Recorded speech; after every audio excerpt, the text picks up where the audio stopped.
When you were born, the odds of you existing were about 1 in 400 trillion. The number is so large that sometimes I cannot even imagine it. Like, it almost stops meaning anything. But think about it. 400 trillion.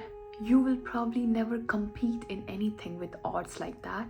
You will not go for a job where you have to fight with 400 trillion people, or you will not go for a scholarship or a relationship or anything.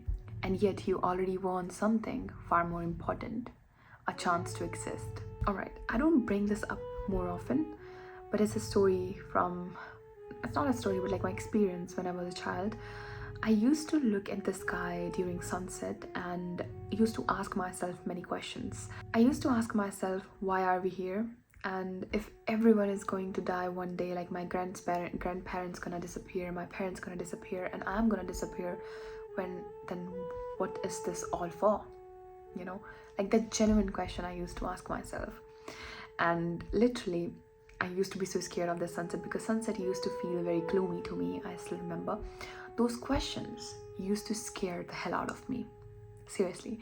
But now they don't.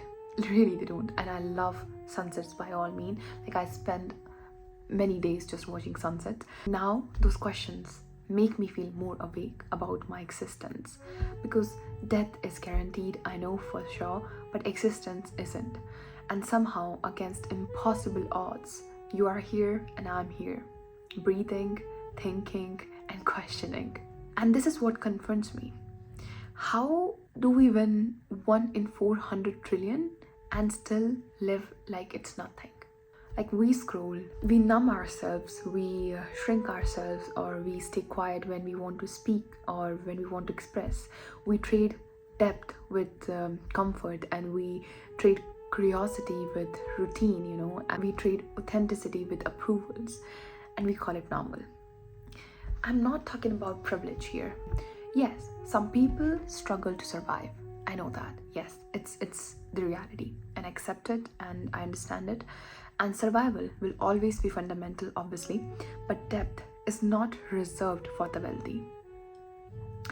Thinking is not reserved for the privileged people. Questioning is not reserved for the comfort or to the rich people. No. People can be questioning things. People can be conscious and at the same time not be wealthy. People can struggle and still think deeply. We can suffer and still choose authenticity.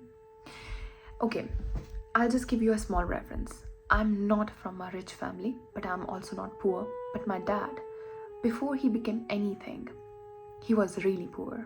He did very hard work. If he had a choice, he could have just stayed in a line which people around him was not doing anything, but he questioned the system.